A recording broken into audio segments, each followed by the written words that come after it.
Bye-bye, baby. Bye naman. This month, students across Singapore go back to school. Let's go. But the schools they go back to aren't the same as before.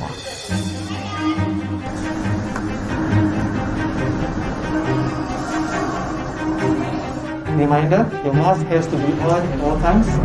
You must make sure that you also maintain the safe distance. School is an 18-year forced government training program that sterilizes the potential for brilliance in children. Those who actually survive schooling and survive conformity and continue on to think for themselves truly are a rare breed. At the end of 18 years of coercive state authority, the child is released into the world. It's like the end of an 18-year prison sentence. Now that you're trained to do as you're told, now you can be free. And the produce of these schools, or this state-controlled manufacturing operation, is a society willing to submit, to obey, and to listen. Forced behavior, which technically amounts to a type of slavery, will only inculcate a mindset of fear and terror. Rules, regulations, and laws are set for the children. They say you cannot do this to others. You can do this to others. This is acceptable. This is not acceptable. Standards of culture, morality, and behavior are imprinted into these new young minds that are in the blossoming stages of development. Their minds are being intercepted by the state and molded to conform to state standards. The first lesson they teach you is the orders of authority.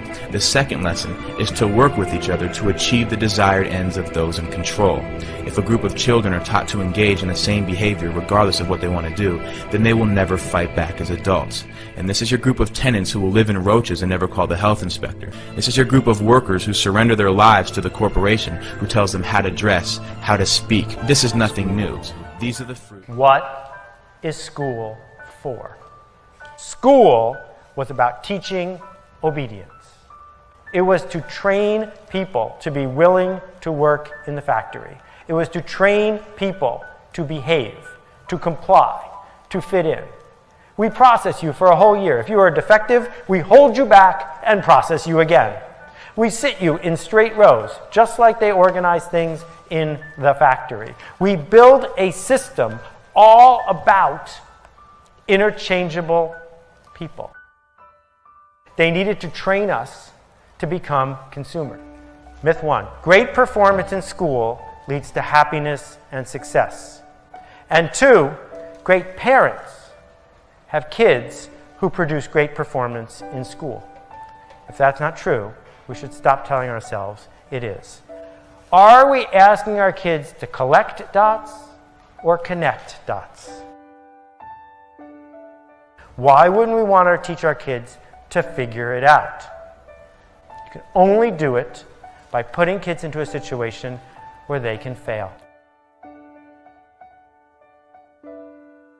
And if you don't know what school is for, then have a conversation about it. Because until we can agree what school is for, we're not going to get what we need.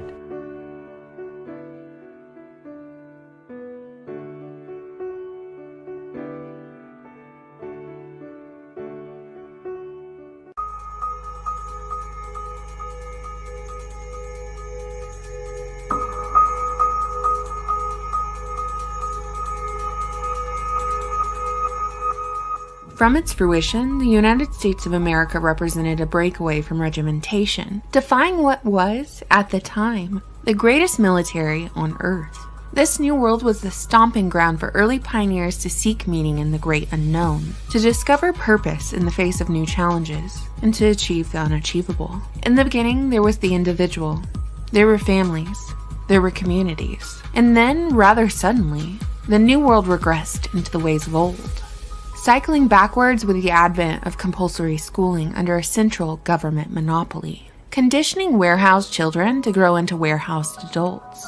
Instead of a childhood spent wandering around the world's classroom, engaging in adventure, seeking mentorship, and discovering purpose, as children had done in centuries previous, children of the present are confined to an institution for 12 years of their lives, subjected to constant surveillance and evaluation under the guise of learning basic skills. Even though there is ample evidence to prove that reading, writing, and arithmetic take a couple hundred hours to transmit on an eager student, not a dozen years. So who benefits from public schooling? Who is orchestrating a system which rewards the obedient but medicates and punishes those who deviate even in the slightest?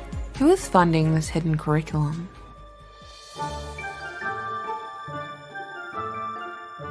The link between school and state was established in pre-Socratic Greece. Back in the day, the goal of schooling was to mold young boys into obedient warriors, with the system promoted and supported by the upper echelon of society. In the prominent military city-state of Sparta, compulsory schooling was enforced by forcibly taking young boys from their mothers and training them for 12 years under state-controlled supervision. Fast forward to the year 1717. When a national public school system was instituted in Europe by the Kingdom of Prussia, the power of that school system was harnessed after Prussia's defeat at the hands of Napoleon, with Prussia attributing their loss to disobedient soldiers. In order to compete with Great Britain and other imperial powers, Prussia sought to increase the state's hold on society. The result was that parents were fined if they failed to send their child to school. This method of compulsory public schooling served as a means of ensuring the state's position as guardian over the children during their key developmental years. Students were divided by age, like one would group products by date of manufacture, and these students moved through school like an assembly line, specific information being delivered at specific times, with the final product being a predictable and easy-to-control herd. While the origins of public school in the United States can be traced back to 1647 Massachusetts, private and decentralized schooling reigned supreme in the New World. It was the parents' responsibility to provide their child with a basic education, but in many cases, the responsibility of education shifted from parents to local communities, which would hire a schoolmaster to teach the children to read and write. Private schools and educators were subject to competition, forcing these institutions and individuals to provide unique value to students. Despite the notion that folks were by and large illiterate back in the day, recorded book sales of that time tell a much different story. Noah Webster's spelling book sold 5 million copies to an estimated population of 20 million in 1818. Thomas Paine's Common Sense pamphlet sold 120,000 copies to a colonial population of 3 million. So when career politician Horace Mann arrived on the scene and lobbied for a Prussian-inspired model of compulsory schooling and training schools for teachers, it wasn't out of society's inability to provide private and sufficient education for a spectrum of social classes. Instead, a perfect storm emerged in the decades leading up to the American Civil War that created an ideal atmosphere to introduce state control of public schooling. And it went a little something like this. When man met machine during the Industrial Revolution, agricultural communities dwindled, and families migrated to the city to find work. The fallout of which was the dismantling of the family economy, the destruction of small, self-sufficient local communities, an ever-growing dependency on remote authority, and the emergence of a new nobility. Industrial titans and family names we still recognize and answer to this day. You see, families of big industry like the Carnegies and the Rockefellers had learned a valuable lesson from history. They realized the industrial poor who were barely earning a living wage in their warehouses and factories were the revolutionists of days past. They knew that, in order to maintain control over their human cattle, their herd needed to be tended and cultivated, otherwise revolution, and perhaps even a little competition, was inevitable. Shortly after the Civil War, the Department of Education was established as the federal office but quickly downgraded in response to the concern over federal encroachment in state matters. By 1890, most states had implemented a Prussian-inspired compulsory public school system, and it was during that time that corporate interests set their sights on a new venture, the business of education.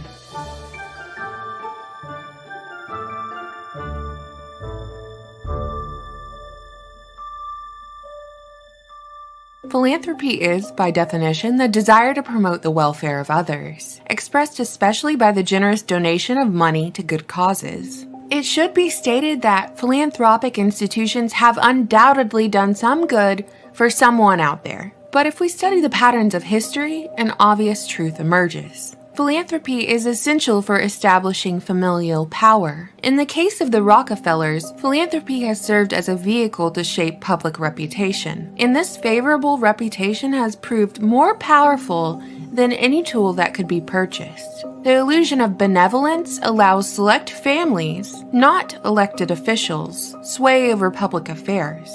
Furthermore, money given away to foundations can be given away to produce profit for the family, whilst deducting those donations from their taxes. More money into the well-oiled machine of compulsory schooling, which pushes a curriculum of rewritten history, memorization of fake facts, and the lessening of the individual with the goal of cranking out predictable adults to serve as employees and consumers, which means a wealth of income for corporate families who invest in education. The founding brothers of the Rockefeller oil monopoly, whose father was called Devil Bill as he was a well-known con artist and snake oil salesman, funneled $129 million into the creation of the General Education Board, which shaped our current schooling system. The Rockefellers and the Carnegie Foundations were key in managing schools specifically for African Americans in the South, using their private wealth to shape race relations. Meanwhile, the philanthropic Rockefeller Foundation began to fund medicine and medical studies, in tandem with actively participating in the funding of eugenics in the US, as well as globally. They were a primary financer of an institute that served as the Center for Eugenics Research until 1939. As a side note, how many Rockefeller children do you reckon attended public school over the last century? How many of our presidents or vice presidents attended public school? And how many attended private, elite boarding schools, where the curriculum was focused on problem-solving ability, the relationship between past, present, and future, and an emphasis on debate with the goal of producing a confident, innovative student?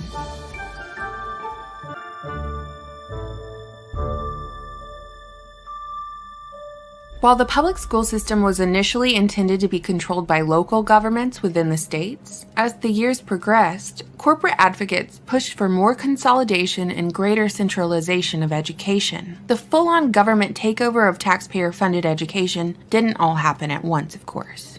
There were actually people within our government who attempted to intervene. It was in 1952 that an investigative committee looked into tax-exempt organizations, like the Rockefeller and Carnegie Foundations, to see if they were being used to support communism, or really oligarchical collectivism. Coincidentally, the chairman of the committee, Edward Cox, died the same year the committee was formed.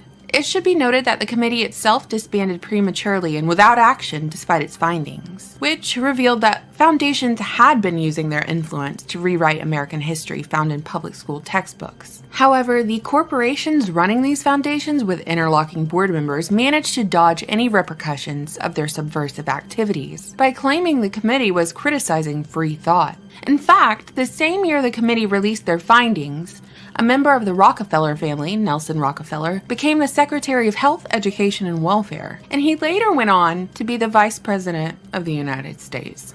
In 1979, Congress decided once again to create a federal Department of Education. Presidential candidate Ronald Reagan campaigned on the promise to abolish the department, but when he eventually took office and submitted a proposal to do so, nothing happened. It was later revealed by Reagan's senior policy advisor in the Department of Education that the groundwork for a Washington-controlled Common Core curriculum had been laid in the 1960s. That plan was expedited under George H.W. Bush's presidency, when he pushed for national goals to be instituted at the state level for public schools. This plan was reinforced by President Clinton and totally cemented by George W. Bush when he signed the No Child Left Behind Act in 2001, which placed federal control over school standards, student testing, and teacher qualifications. Furthermore, the Common Core Educational Initiative was instituted in 2010 that implemented more national standards about what children should know at each grade level. And these standards are of course measured by testing. This legislation was accomplished by private companies who had channeled millions of dollars into the education lobby for standardized testing. When students failed those tests and teachers failed to teach to those tests, the answer was for the US government to spend taxpayer money on materials sold by the same private companies who lobbied for the tests to begin with. This is the Hegelian dialectic of the education business.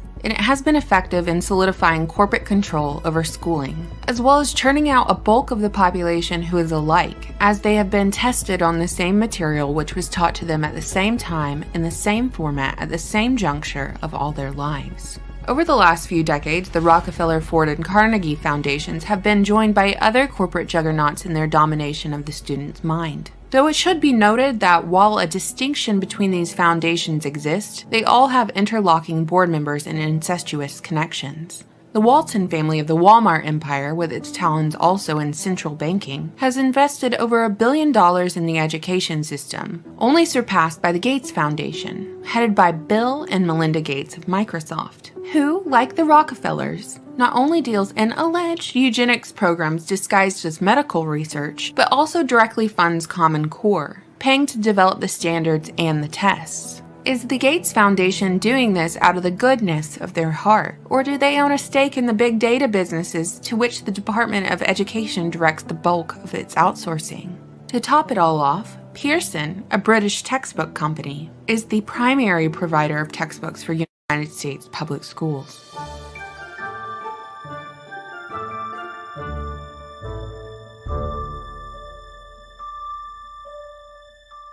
So, to summarize, we have a British monopoly teaching American students about American history and other subjects. We have a public school system controlled by a government monopoly, which is financed and controlled by global corporate monopolies, all of which are tied to the central banking system. If we follow the money from start to finish, corporate control of the public school system was made possible in the aftermath of the Civil War, during which Congress passed the Act of 1871, providing a government for the 10-mile parcel of land between Virginia and Maryland, the Virgin Mary we now call the District of Columbia, a city-state with its own police force, mayor, and its own set of laws. The Act of 1871 changed our country's founding fathers' original wording of the Constitution, and ultimately overturned the United States Constitutional Republic. Since 1871, the federal government has usurped nearly all the power that was formerly held in the hands of the people. Within the context of an incorporated United States, it would make sense that each citizen is assigned a social security number at birth that tracks earnings and years worked, like a less intrusive brand than cattle receive, but a marking of property nonetheless. The compulsory school system of an incorporated United States enforces students to obey the state, with the student-teacher relationship mirroring that of employee and supervisor. Further proof of this model is mirrored in the grading system. A successful student doesn't equate to an intelligent, innovative student, but a successful student is a compliant student who exemplifies obedience rather than actual knowledge or critical thinking. Because a corporation doesn't want competition or the slightest threat of revolution. A corporation wants an obedient worker. Compulsory education is compulsory subordination. This system is the very antithesis of education, and children of today have it even worse than previous generations. These children are now under constant surveillance and evaluation. These children are trained to wait on other people, for experts to tell them what to do, to pay attention until there is another distraction, and the distractions are endless. Students have no privacy at home either. Hours of homework follow them to the dinner table. The programming they consume in their downtime, the television, the video games, the good portion of the YouTube videos, all enforce the indoctrination taught at school, to believe in the infallibility of authority. The majority of children in the school system right now will grow into adults who are absolutely incapable of telling any form of authority what they want, and instead they will accept what they get. Teachers of the present have to function as surrogate parents because a portion of their students in their overcrowded classrooms are lacking one or both parents at home. And these teachers cannot teach at a higher level than the textbook due to the ubiquity of standardized tests. The reality is, there is no reform for the system. It's a system that operates exactly as it was designed. Any amount of energy or anger directed at the human farmers of the system is unproductive and ultimately a distraction. And the purpose of this video is not to encourage violence or negativity towards the corporate monopoly, only awareness. The only way not to be treated as human cattle is to leave the farm, which means refusing to allow the state to raise your child. Whether that be through homeschooling, private school, or just taking the time out of your day to foster your child's creativity, to unschool them to the best of your ability, and to teach them that the last thing they are its cattle.